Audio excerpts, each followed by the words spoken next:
Entrevista de actualidad, Panamá Hoy.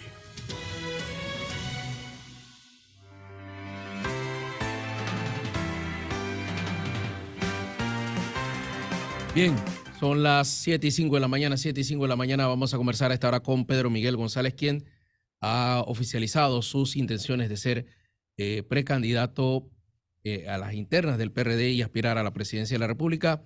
Buenos días, don Pedro. ¿Qué lo ha llevado a usted a tomar finalmente la decisión de ser usted la persona que aspire dentro de la facción que lo apoya a lo interno del PRD a aspirar a la presidencia? Sí, sí. Bueno, buenos días, Enrique, y buenos días a toda la audiencia, y gracias por la oportunidad.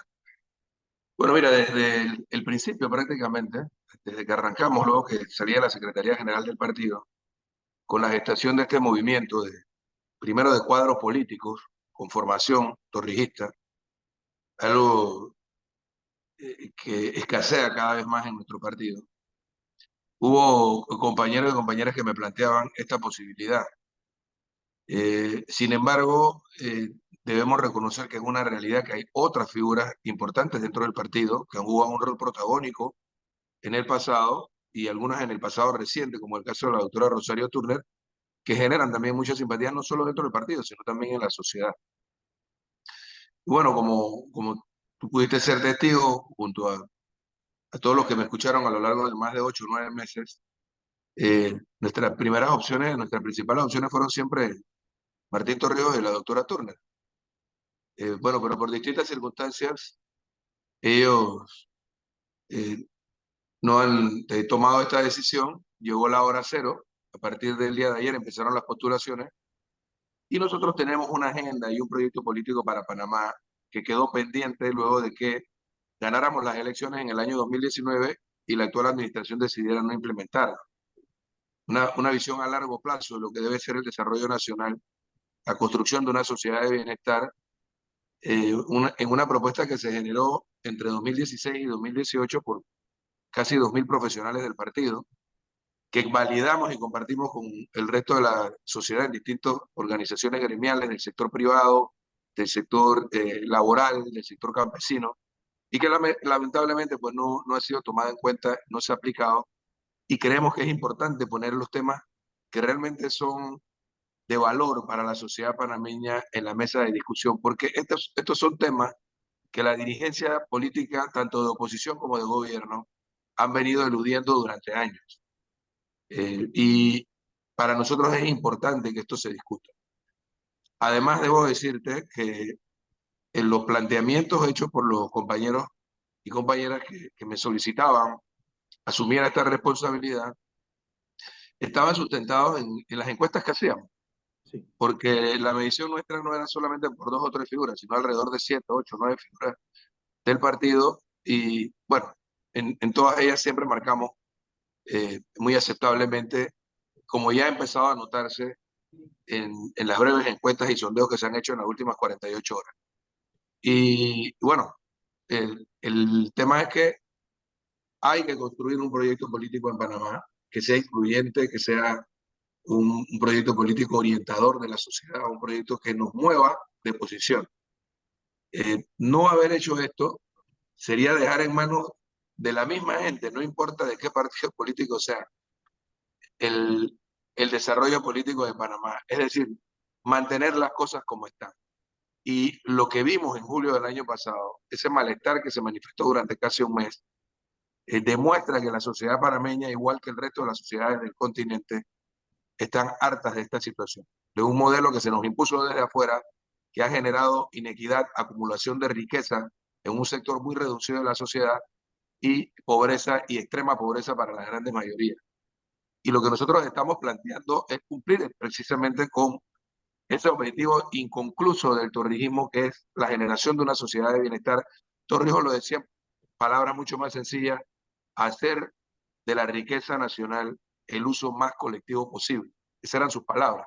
Bueno, construir eso requiere de una gran alianza social. Construir eso requiere crear nuevos paradigmas. Construir eso requiere cambiar el estado de cosas. No solo pasa por una reforma a la Constitución y una reforma al Estado, sino también por la revisión del marco regulatorio, de todos esos marcos regulatorios que se fueron construyendo para cada uno de los sectores estratégicos del país, para hablarlo en palabras sencillas: telecomunicaciones, energía, puertos, minería, entre otros, por hablarte de los principales, que se los fuimos cediendo al capital transnacional y que han dejado al Estado panameño debilitado financieramente y sin capacidad de resolver esos problemas que la sociedad clamaba en el pasado mes de julio. Para poder lograr ese cambio estructural en Panamá se necesita un proyecto político bien concebido, pero además una gran alianza con los sectores organizados de la sociedad. Y eso es lo que estamos planteando desde nuestro movimiento, y de ahí es que surge entonces nuestra propuesta. En que yo recuerdo a Pedro Miguel González, cuando dirigía el PRD, respaldar a la fórmula actual de gobierno. O sea, cuando llega Laurentino Cortizo a la presidencia con Gaby Carrizo, contaba con tu respaldo como secretario general del PRD. ¿En qué momento se distanciaron? ¿En qué momento se rompe esa relación y se separan ustedes, a pesar de ya no ser el secretario general? O en su momento también creo que como secretario general hiciste algunos señalamientos bastante objetivos de lo que era la administración. ¿Por qué se distanciaron? Bueno, porque ellos decidieron gobernar solos. La gran diferencia entre dos gobiernos exitosos como el de Ernesto Pérez Valladares y de Martín Torrijos, dos gobiernos del PRD que creo que son los dos que pudiéramos catalogar como de mayores realizaciones desde todo punto de vista para Panamá, se debe precisamente a la desconexión que hay entre el liderazgo partidario y el liderazgo gubernamental. Ellos decidieron gobernar solos. Nosotros confiamos en que no Nito Cortizo, todos aquellos precandidatos que compitieron hace 5 años a la presidencia de la República abrazarían nuestro proyecto político, el que determinamos como una línea política en el Congreso de inicio del año 2018. Pero no fue así. Ellos tenían su propia agenda, y su propia agenda era hacer más de lo mismo. Y conforme fue pasando el tiempo, primero en la estructuración del gobierno no se tomó en cuenta a las estructuras del partido, fueron decisiones unipersonales o de un equipo muy reducido, dirigido por el presidente y el vicepresidente. Y más adelante, cuando comenzamos a confrontar situaciones como la reforma constitucional, tema de gran envergadura, muy importante, ocurrió lo mismo. Y bueno, ya entrada la pandemia, ustedes vieron lo que ocurrió. Cuando se cerró el telón, aquel de los ventiladores, vimos que la gente cuestionada fueron los que salieron ganando. Los que representaban la honestidad y el profesionalismo fueron los que salieron del gobierno. Y yo creo que ahí empezó todo, a agravarse todavía más. Y el interés que ellos tuvieron desde siempre de asaltar desde el gobierno la dirección del partido para imponer a un candidato presidencial en el 24. Y en efecto, lo que yo denunciaba desde hace más de 3 años es lo que estamos viendo ahora. Se habla del partido Omar, de la visión de Omar Torrijos de país. ¿Está esta administración lejos de eso, de lo que se buscaba cuando Torrijos funda el PRD? Bueno, sí, desde donde tú lo quieras ver. Si es en política internacional, por ejemplo, que es algo que siempre contrastó entre nuestros gobiernos, primero con Torrijos, con los gobiernos sucesivos, con el gobierno de Pérez Valladares. Recordemos que a Pérez Valladares Estados Unidos le tuvo una factura por mucho tiempo. Y esa factura se debe precisamente a que ellos pretendían crear una base militar disfrazada que se denominaba Centro Multilateral Antidrogas. Cuando el doctor Pérez Valladares y su equipo se dieron cuenta de que se trataba de burlar lo que establecían los tratados Torrijos-Carter, decidió no firmar. Bueno, eso lo tuvo a él por más de 20 años sin visa para entrar a los Estados Unidos. La política exterior panameña hoy es una política satelital, como lo era la del presidente Varela, como la del presidente Martinelli, o la de cada vez que nuestros adversarios políticos han gobernado desde antes de Omar Torrijos. Eso por un lado, pero en el caso de los temas nacionales, bueno, hay una gran diferencia. ¿Qué hizo la gran diferencia en la década de los 70 para poder transformar a Panamá con tan pocos recursos? Que los recursos del Estado se utilizaron para resolver los problemas del país, los problemas de la sociedad, para mejor salud, para mayor educación, para mejorar la infraestructura pública. Ahora la política en Panamá ha vuelto a ser lo que era antes de Torrijos, antes del 68, un negocio. los dirigentes de los partidos políticos o de los sectores sociales compiten a través de partidos políticos para ganar el poder, y cuando ganan el poder, entonces el poder sirve para apuntalar los negocios de los allegados al gobierno. Es decir, la política convertida en un negocio. Y eso es diametralmente opuesto al ejemplo que Torrijos y su generación nos dieron. Y es precisamente algo que nosotros clamábamos y cuestionábamos desde la oposición durante los gobiernos de Ricardo Martinelli y Juan Carlos Varela. Pero llegamos a hacer más de lo mismo. Lamentablemente es así. Ernesto Pérez Valladares, Martín Torrijos, sí continuaron con esa línea torrijista, pero no esta administración. ¿Cuál es la política actual? Ellos ambos hicieron dentro del esquema, dentro de la estructura montada en la etapa post-invasión, lo hicieron lo mejor que pudieron. En el caso de Pérez Valladares, fíjate que como Panamá entró en aquella crisis de la década de los 80, la aplicación de las políticas neoliberales en Panamá se postergó. Fue el gobierno de Guillermo Endara el que primero llegó a un acuerdo y posteriormente se aprobaron leyes como la ley de privatización que permitió que alrededor de 10 empresas públicas se privatizaran y que esos recursos se despilfarraran en gasto corriente o en planilla estatal. Pero cuando llegó el doctor Pérez Valladares lo hizo de otra manera. O sea, él preservó para Panamá el 51% de las acciones, 49% para el Estado, 2% para los trabajadores, me refiero a telecomunicaciones y energía. Sin embargo, han pasado 25 años y ahora podemos revisar esas concesiones porque vemos que los concesionarios nos han venido burlando, sobornando a cuanto tomador de decisiones ha habido en los distintos gobiernos y reduciendo al mínimo las utilidades y los beneficios para Panamá. En el caso de Martín Torrijos, fíjate que nosotros con valentía en ese gobierno afrontamos problemas graves como la estabilización de las finanzas públicas, la aplicación de una reforma realmente fiscal. Es decir, no solamente que velaba por mayores ingresos, sino también por restringir el gasto público. Y eso se hizo. Y por primera vez durante los 3 últimos años del gobierno de Martín Torrijos tuvimos superávit primario, algo que no teníamos. Es decir, teníamos que endeudar menos para poder invertir. Y en el caso de la seguridad social, si no hubiésemos tomado con valentía en el año 2005 la reforma a la Ley Orgánica del Seguro Social, hoy nuestro sistema de pensiones habría colapsado. Hoy tenemos pensiones, hoy tenemos seguridad social porque se actuó con valentía. Y esas dos decisiones que acabo de mencionar nos permitieron ir al año 2006 para que este país despegara con el proyecto de ampliación del canal. Es decir, mucha gente ve la gestión de Martinelli como una gestión exitosa porque hubo una gran bonanza, pero esa fue una bonanza que él no generó, sino que se generó desde el gobierno de Martín Torrijos. Es decir, en ambos gobiernos hay cosas que mostrarle positivas a la sociedad panameña. Ahora, dentro de ese esquema que se montó desde la óptica neoliberal, que le ha dado un poder supremo al capital privado.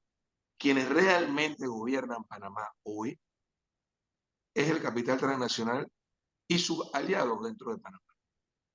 Esos son los que están detrás de los distintos actores políticos.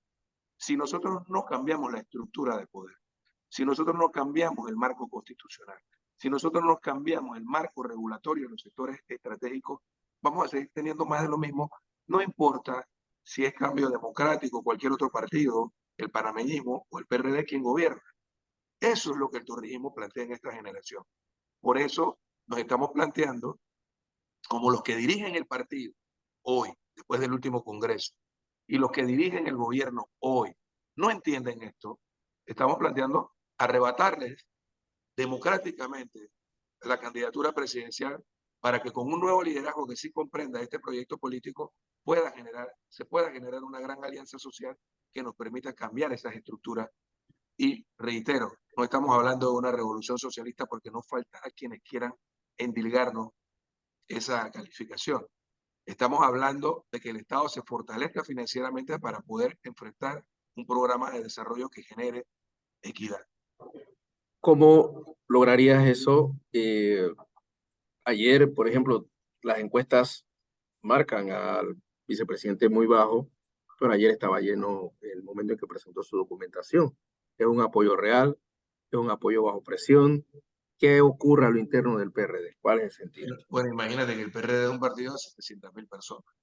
Yo no vi ninguna vista aérea, como sí la pude ver, por ejemplo, cuando los jóvenes y las mujeres del partido salieron en medio de aquella coyuntura a brindarle respaldo al gobierno hace algunos meses eh, en la sede de Avenida México.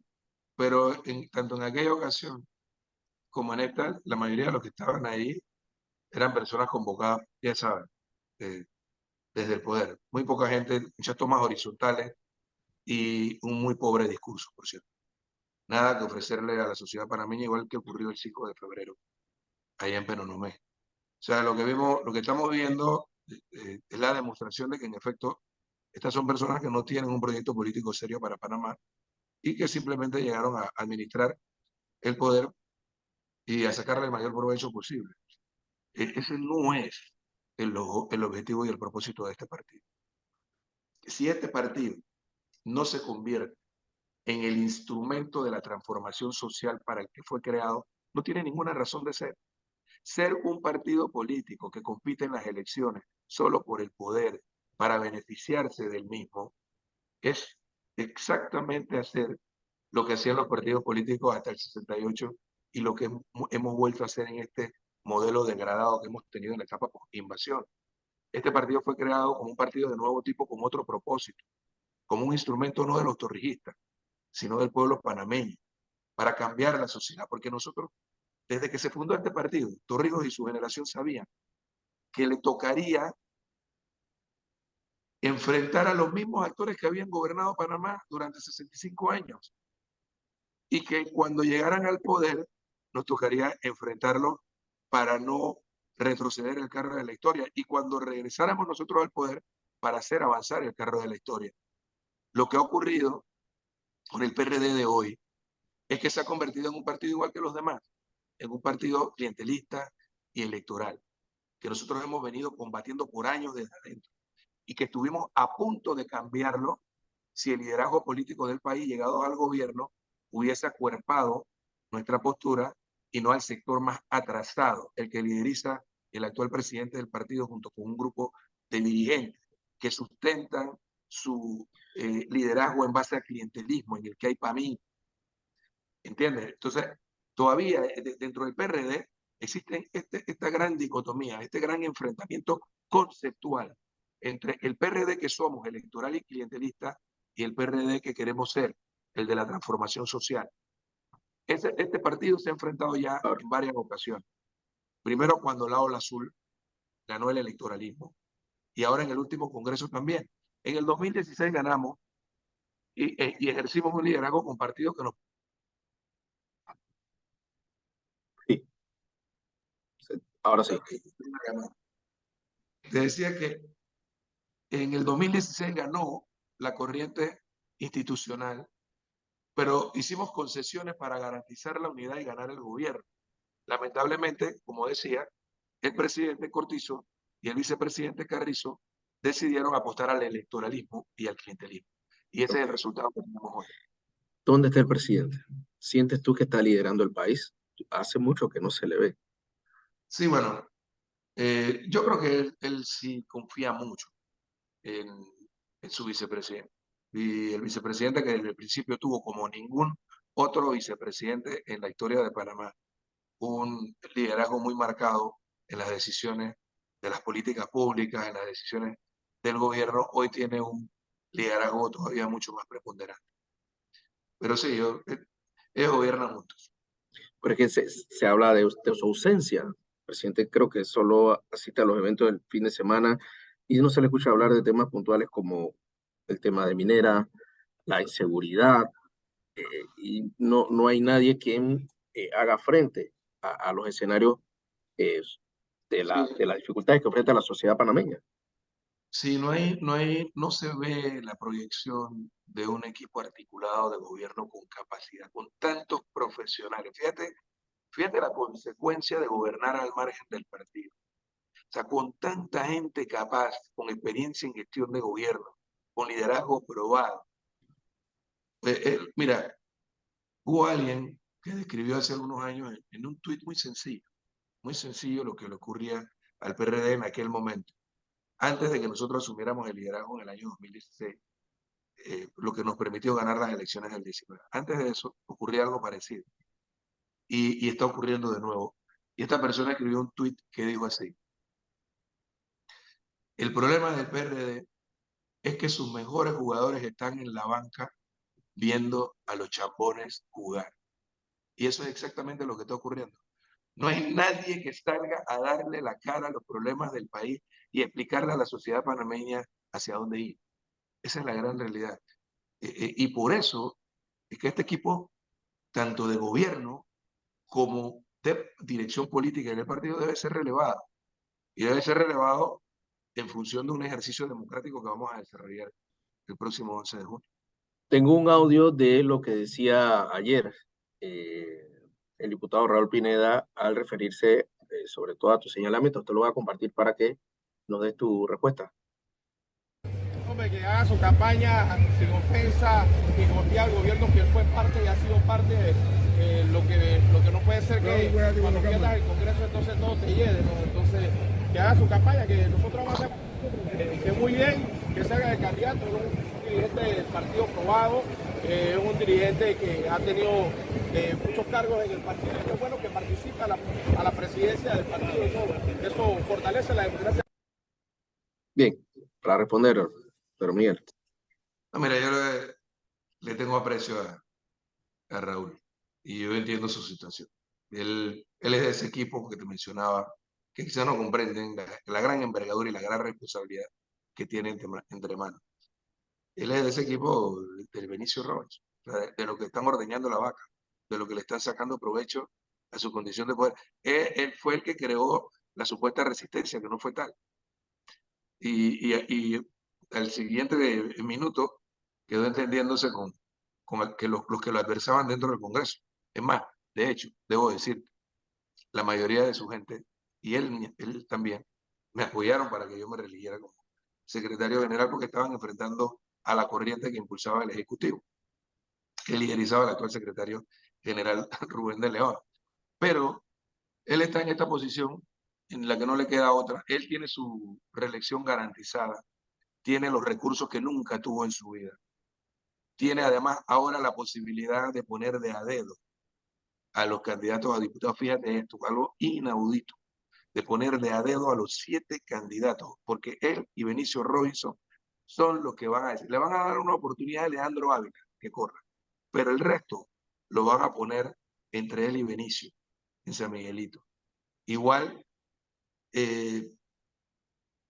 tiene esa condición, pero bueno, ¿qué le queda a él decir? No le queda más nada que decir. Mi posición, lo sabe quien me escucha en este momento, es la misma que yo tenía hace 3 años, o la que tenía hace 5 años, o la que tenía hace 10 años cuando enfrentábamos a Ricardo Martinelli. Nuestra posición ha sido invariable. Cuando él y Benicio Robinson se estaban entendiendo bajo la mesa y haciéndole el juego a Ricardo Martinelli durante aquella administración, lo que nos llevó a la derrota en las elecciones de 2014, nosotros estábamos con la misma postura que tenemos ahora, defendiendo valores, defendiendo principios que son invariables e inmutables. Y es lo que estamos haciendo y seguiremos haciendo para darle un norte al partido y ganando el poder a la sociedad panameña. Ayer el vicepresidente decía, viva Omar. ¿Ves tú alguna relación entre José Gabriel Carrizo y el torrijismo? Bueno, es que todo el mundo tiene una interpretación muy particular del torrijismo. Y cuando tú tienes una concepción clientelista de la política, entonces, y estás en el poder y tienes los recursos para hacerlo, entonces se aplica mucho esa frase del general Torrijos que decía, quien da cariño recibe cariño, pero es cariño de esta manera, ¿entiendes? Ellos entienden la política de esa forma, no con... Tapado. Ah. Y no puedo quitarle lo del wifi porque nos fregamos. Entonces, mira, es esa concepción. Yo creo que él es un dirigente joven con mucho potencial, que lamentablemente, mira, mi padre fue gallero, yo lo acompañé mucho cuando era muchacho. A veces tú tienes pollos que son buenos, un pollo que pueden desarrollarse y ser grandes gallos de pelea. Pero si tú los expones muy temprano y tú agarras un pollo de 8 meses y lo tiras al ruedo, viene un gallo viejo y te lo mata. Entonces, a este chico lo han tirado por delante sin la debida formación, sin la debida capacitación, sin la debida preparación. Le cayó encima una gran responsabilidad y el resultado lo tenemos a la vista. Esa es la situación que tenemos con José Gabriel Carrizo, que no comprende realmente cuál es la responsabilidad que un gobierno torrijista tiene frente a la nación. Y eso es lo que también no entiende quizás el presidente. Porque nosotros fuimos muy laxos, fíjate. Yo creo que esa es una de las grandes revisiones que tenemos que hacer dentro del partido. Sí, Sí, mira, ¿me escuchan? sí. Sí, mira, tanto para representantes como alcaldes, diputados y presidente de la República le abrimos las puertas a todo el mundo.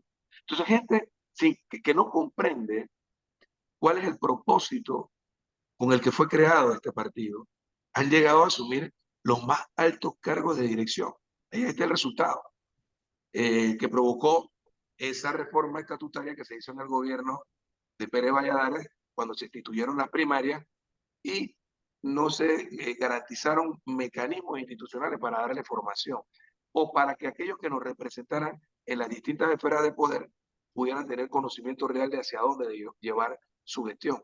Y ese es el resultado que tenemos. Y por eso es que tú ves que tanto en Penonomé como el día de ayer escuchas un discurso vacío, sin mayor contenido, repitiendo frases y clichés, pero que no tienen ningún sentido, ningún contenido cuando tú lo contrastas con lo que ocurre en la realidad. ¿Ya tienes fecha para presentar tu documentación? Bueno, yo espero tener toda mi documentación lista quizás para el día de mañana. Ajá. Sí, Y ahora sí, no te preocupes. estamos pensando el próximo domingo, pero a partir del día de mañana vamos a hacer pública la fecha para convocar a los medios y también convocar a los simpatizantes que quieran acompañar. ¿Qué ocurrió con Martín Torrijos y Rosario Torner? ¿No van a correr? Oh. Bueno, son dos casos especiales y distintos. Quizá la doctora Turner ha tenido mayor presencia recientemente. Ella no está en las condiciones personales y familiares para asumir un reto de esta naturaleza. Creo que es una persona muy valiosa.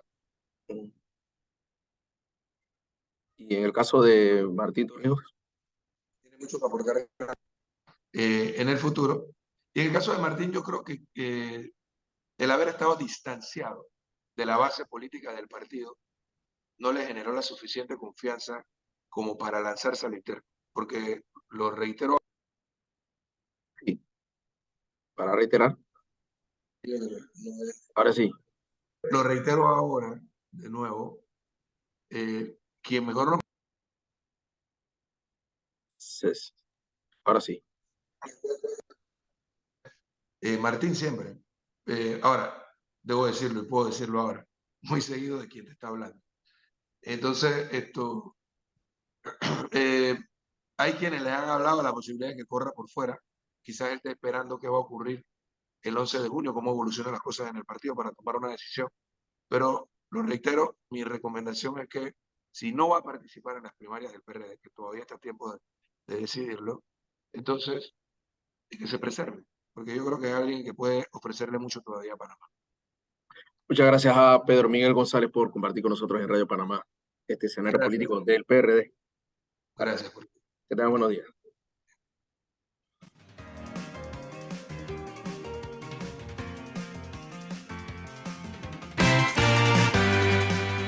Ya regresamos con más información.